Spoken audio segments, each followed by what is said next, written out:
बनारस का वो गांव जो रहस्यों का गांव है, और उस गांव में हम मौजूद हैं और उस जगह पे भी मौजूद हैं जहां पर मिट्टी के नीचे दबा हुआ शिवलिंग मिला है। आप देखिए, ये शिवलिंग कुषाण काल का कहा जाता है। और ये देखिए, इस शिवलिंग की बनावट को देखिए, और जो मंदिर निर्मित है उसकी ईंटों को देखिए। ये ईंटों की चौड़ाई, ये आप देखिए, ईंटों की चौड़ाई भी हम आपको दिखा रहे हैं। आप देखिए, ये जो ईंटें हैं ये आम ईंटों की तरह नहीं, बल्कि ये चौड़ी ईंटें हैं।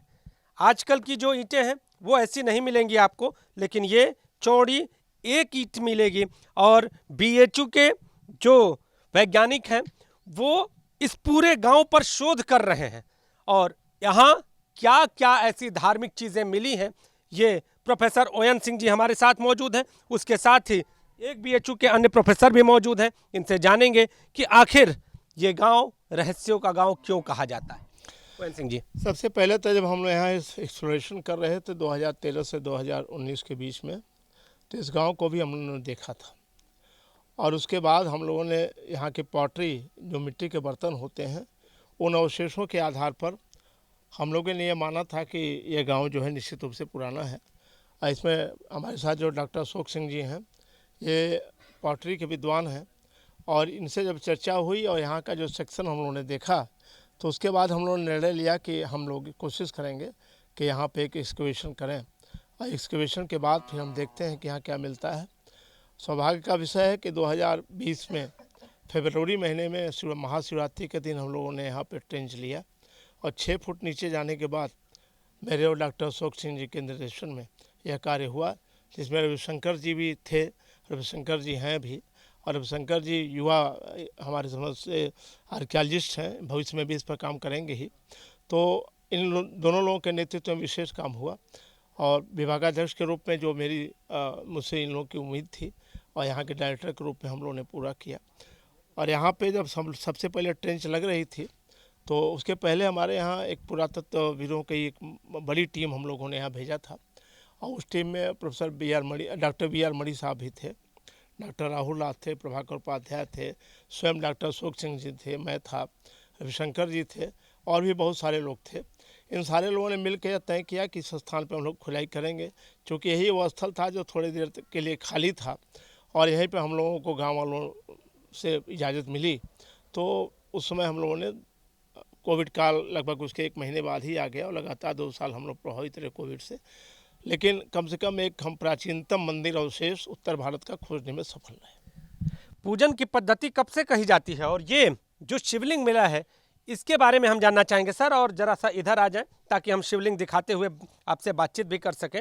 तो जो कहा जाता है कि शिवलिंग पूजा का एक इतिहास, तो क्या उससे भी पुराना इतिहास है, या जो गांव ये जो चीज़ें दिखा रहा है, ये जो चीज़ें मिल रही हैं, उसके बारे में हम जानना चाहेंगे सर। सर ऐसा है कि सबसे पहले हमको शिव के जो अंकन हैं, वो उसकी मूर्तियां तो हमको मिली हैं मोहनजोदड़ो और हड़प्पा से भी, लेकिन हमारे यहाँ सिक्कों पे सबसे पहले हुइस्क के सिक्कों पे शिव और पार्वती, शिवलिंग और के साथ साथ शिव और पार्वती का भी अंकन मिला है, शिव का विभिन्न रूपों में अंकन मिला है।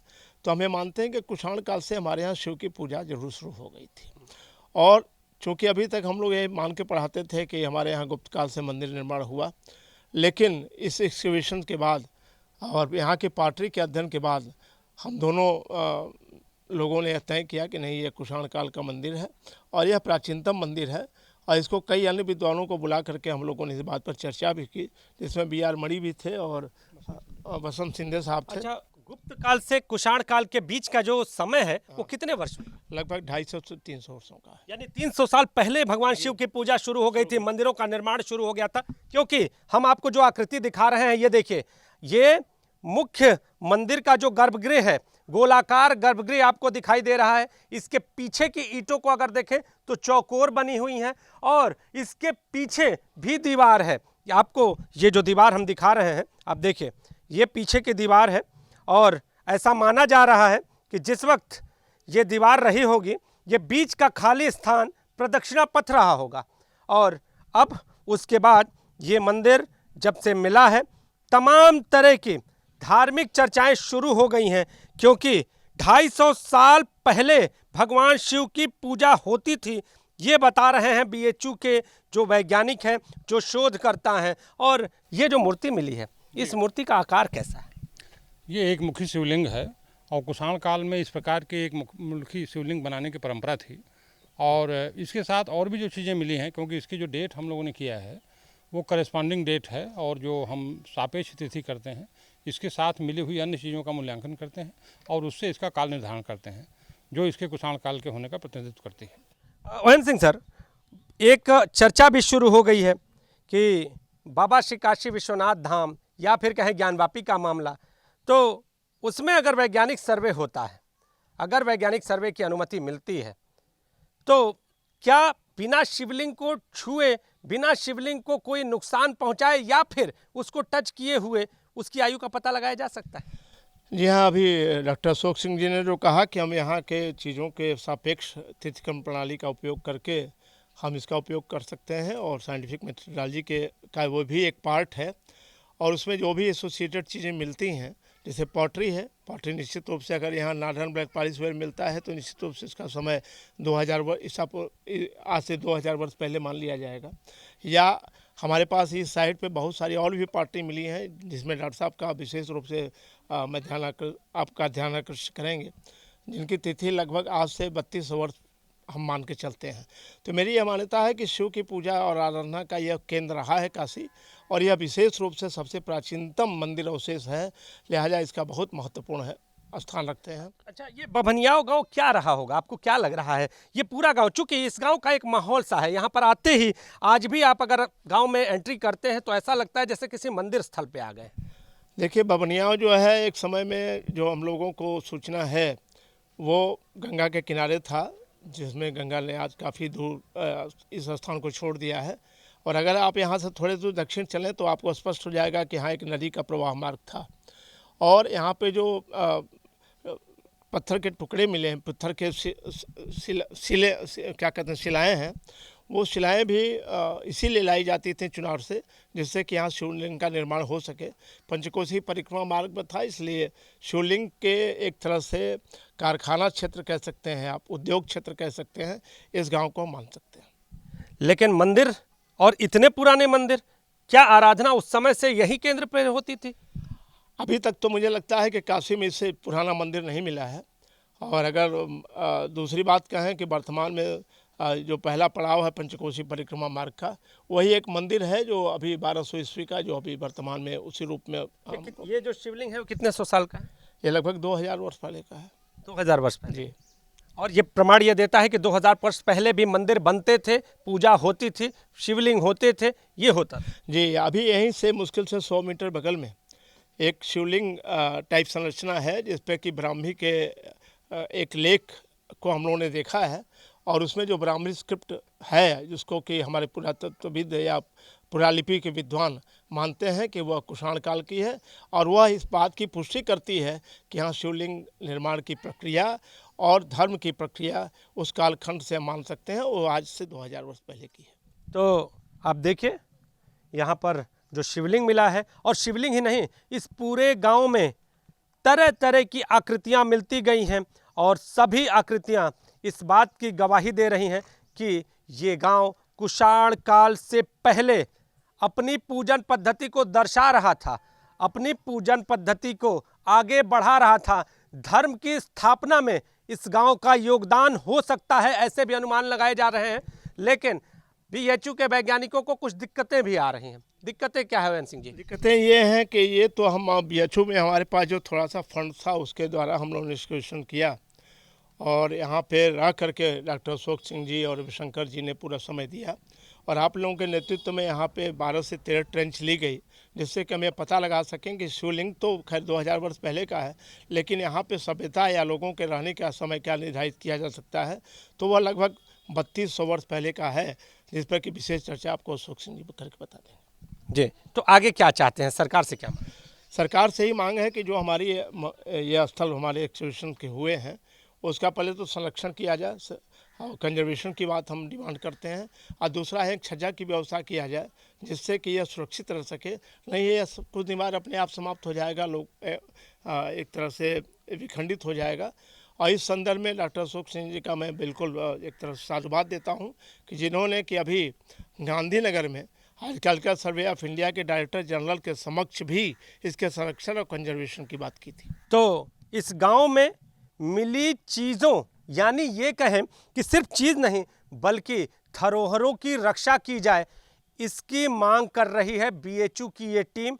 उम्मीद है सरकार इनकी मांग पर जरूर ध्यान देगी। और भी तस्वीरें हैं, और भी ऐसी तस्वीरें हैं जो आपको कहीं ना कहीं आकर्षित करती हुई नजर आएंगी, इस गांव की सत्यता को, उस काल की सत्यता को दर्शाती हुई नजर आएंगी। उन तस्वीरों से भी आपको हम रूबरू कराएंगे। हम उस गांव में मौजूद हैं जो मंदिरों का गांव कहा जाता है, और वैज्ञानिक यहां पर लगातार अपनी खोज करके ये चीजें पा चुके हैं अब तक। आप देखिए, ये पत्थरनुमा आकृति, ऐसा लगता है जैसे कोई पिलर रहा हो। इसके साथ ही ये देखिए, ये मंदिर को बनाने में जो आकृति बाहर की दीवारों पर इस्तेमाल की जाती है वो हो सकती है, या इसके साथ कुछ शिवलिंग जैसा आकार भी यहाँ पर मिला है। लेकिन जो लोग यहाँ पर पहुँच के इसको एक खोज रखे थे, उनसे हम बातचीत करते हैं। नाम जानेंगे आपका? रविशंकर नाम। बीएचयू से हैं? जी जी। रविशंकर जी, ये क्या है, इस गांव के बारे में क्या जानकारी है? यह गांव बहुत ही ऐतिहासिक गांव है। अपने सर्वेक्षण के जब बीएचयू की टीम ने जो है सर्वे किया था तो उसी समय इसके महत्व की सूचना मिल गई थी, लेकिन ये निर्णय लिया गया बाद में कि इसका उत्खनन किया जाएगा। और उस समय तत्कालीन जो पुरातत्व विभाग के विभागाध्यक्ष महोदय थे प्रोफेसर ओमकारनाथ सिंह, उनके नेतृत्व में उत्खनन कार्य शुरू किया गया। और उत्खनन कार्य जब शुरू किया गया तो हमें अच्छे प्रमाण मिले। उत्खनन से सबसे बड़ी बात ये रही कि जो अवशेष मिले वो पूरी तरह से शैव धर्म से संबंधित लगने लगे। और बाद में जब और विस्तृत खुदाई हुई तो प्रमाणों के प्रकाश में यह ज्ञात हुआ कि यह स्थान जो बभनियाव नाम से आज जाना जा रहा है, यह प्राचीन समय से ही शैव धर्म से संबंधित रहा है। जैसे आप उदाहरण के लिए देख सकते हैं कि बनारस के पूर्व में आज बौद्ध धर्म के रूप में सारनाथ है, उसी प्रकार से किसी समय बभनियाव जो गांव है यह शैव धर्म के रूप में उस समय प्रसिद्ध रहा होगा। और यहाँ से जितने भी प्रमाण आपको दिखाई पड़ रहे हैं उत्खनन से, या फिर जो बलुए पत्थर के बने हुए जो भी अवशेष हैं या शिवलिंग है या अन्य मूर्तियाँ हैं, इन सभी का संबंध किसी न किसी रूप से शिव से है और शैव धर्म से है। तो सबसे अच्छी बात यह है कि यह बनारस के दक्षिण में है और यह एक प्राचीन प्रवाह पथ से जुड़ा हुआ है जो कि गंगा की कोई सहायक जल प्रणाली है। और ये एक प्रकार से किसी न किसी रूप से जलधारा के साथ जुड़ा हुआ है। और प्राचीन काल में जो है नदियों के किनारे ही तमाम तीर्थ और जो धार्मिक स्थल मिलते हैं वो मिलते हैं। तो इस तरह से जो है बभनियाव पूरा स्थल भी जलधारा के साथ, जल प्रवाह पथ के साथ जुड़ा हुआ था। और साथ ही साथ यहाँ के उत्खनन से जो सबसे प्राचीन बसावट हमें मिलता है वो ताम्रपाषाण से जाता है, ताम्रपाषाण काल तक, लगभग 1400-1500 ईसा पूर्व या उससे भी पहले। और बाद में ये जो है लगभग शुंग कुषाण काल तक आते आते शैव धर्म के रूप में स्थापित हो गया। और यहाँ से जो शिवलिंग या फिर मंदिर के बने हुए जो अवशेष मिल रहे हैं वह इस बात को की गवाही दे रहे हैं कि यह प्राचीन काल में या शुंग कुषाण या कुषाण काल में या कुषाण काल के बाद लगभग 12वीं-13वीं शताब्दी ईस्वी तक तो लगातार यह शिव धर्म या शैव धर्म के रूप में या शिव मंदिर के रूप में पूजनीय रहा है या उपासित रहा है। यहाँ से एक अभिलेख भी मिला है जो लेट कुषाण पीरियड का है और जिसमें एक किसी ग्रामिक द्वारा जो है शिवलिंग स्थापना की बात कही गई उस अभिलेख में। अभिलेख संस्कृत भाषा में और ब्राह्मी लिपि में लिखा हुआ है। तो जो स्पष्ट ये सूचना दे रहा है कि यह गांव जो है किसी शैव धर्म से संबंधित रहा है। जब 10वीं या 11वीं 12वीं शताब्दी तक काशी में जो है गाहड़वालों का शासन रहा है और गाहड़वालों को काशी नरेश कहा जाता है। काशी और उसके आसपास से तमाम गढ़वाल अभिलेख प्राप्त हुए हैं। और 11वीं 12वीं शताब्दी के गढ़वाल अभिलेख में इस गांव का नाम ब्राह्मण पत्तला मिलता है। ब्राह्मण पत्तला यानी वह गांव जो ब्राह्मणों के अधीन या जहां ब्राह्मण धर्मावलंबी रहते हों उस गांव को ब्राह्मण पत्तला के नाम से जाना जाता है। तो तमाम जो प्रमाण हैं वो ये प्रमाणित करते हैं कि यह निश्चित रूप से शैव धर्म का केंद्र रहा। और यहाँ एक नहीं, उत्खनन में तो एक मंदिर प्रत्यक्ष रूप से आपको दिखाई पड़ रहा है। गाहे बगाहे जो गांव वाले यहाँ उत्खनन कार्य करते हैं, मिट्टी हटाना या फिर जो भी काम करते हैं, तो उनके उस कार्य के दौरान भी तमाम शिवलिंग या उससे संबंधित प्रमाण प्राप्त हुए हैं। और यत्र तत्र आप देख रहे होंगे कि बहुत सारे शिवलिंग या उससे संबंधित मूर्तियाँ या मंदिरों के टूटे खंडित अवशेष यहाँ पर पड़े हुए हैं। ये जो चीज़ मिली है, ये जो आकृति मिली है, ये क्या है? यह मंदिर संरचना का अवशेष है, जिसमें ये स्तंभ की आकृति है जो मंदिरों के प्रदक्षिणा पथ या मुख्य द्वार के रूप में यूज हुआ रहा है। और ऐसे प्रस्तर खंड आपको यहाँ इस टीले पे बहुत सारे मात्रा में मिलेंगे। साथ ही साथ बहुत सारे ऐसे पत्थर के स्लैब हैं जो शिवलिंग बनने की प्रक्रिया में थे। दो बातें उससे हो सकती हैं, जो बनने की प्रक्रिया में या खंडित या अर्धनिर्मित जो अवशेष यहाँ हैं उससे दो बातें प्रमाणित होती हैं। एक तो ये कि कहीं ऐसा लगता है कि यहाँ शिवलिंग या ब्राह्मण धर्म से संबंधित अवशेषों को बनाया जा रहा था और बाहर भेजा जा रहा था। दूसरी बात ये आती है कि बगल में चुनार है, तो चुनार से बलुआ पत्थर को मंगाया जा रहा था और मंगा करके यहीं पे एक भव्य मंदिर का निर्माण या बहुत सारे मंदिरों के निर्माण की योजना पर काम चल रहा था। अनुमान क्या है? अनुमान दोनों ही है और दोनों अनुमान प्रमाणित हैं। अभी जो जिस तरह से सामने मंदिर मिल रहे हैं, तो आगे आने वाले दिनों में क्या अनुमान लग रहा है? आगे आने वाले दिनों में यदि इस क्षेत्र का बृहद पैमाने पर उत्खनन कार्य किया जाए तो निश्चित रूप से बनारस के इस इतिहास को जो है पूरी तरह से बदल देगा यह पूरा स्थल अकेले। तो शैव संप्रदाय का इतिहास बताने के लिए इस गांव में तमाम तरह के प्रमाण हैं। और बीएचयू के वैज्ञानिकों की माने तो जिस तरह से बौद्ध स्थली सारनाथ, जहां पर भगवान बुद्ध ने जो अपने शिष्य हैं उनको ज्ञान दिया, उनको उपदेश दिया, उसकी तरह के शैव संप्रदाय से जुड़े हुए यहाँ पर प्रमाण हैं। तो आप देखिए, ये पूरा गांव धार्मिक गांव कहा जाता है और यहाँ पर पहले ये कहा जाता था कि चमत्कार होते थे, इन जगहों पे चमत्कार होते थे। लेकिन जब वैज्ञानिकों की टीम यहाँ पर पहुँची, उन्होंने इन चमत्कारों के बारे में सुना, अपनी चीज़ों को यहाँ पर लागू किया, खुदाई की गई, तो शैव संप्रदाय का सबसे बड़ा केंद्र हो सकता है ये गांव। लेकिन जो वैज्ञानिक हैं वो लगातार ये मांग कर रहे हैं कि जो भी चीज़ें खुदाई में मिली हैं उनको संरक्षित करने की ज़रूरत है। अब देखना ये होगा कि सरकार वैज्ञानिकों की इस मांग पर कितना और कैसे ध्यान देती है। कैमरामैन विशेष के साथ नीतीश कुमार पांडे, एबीपी गंगा, वाराणसी।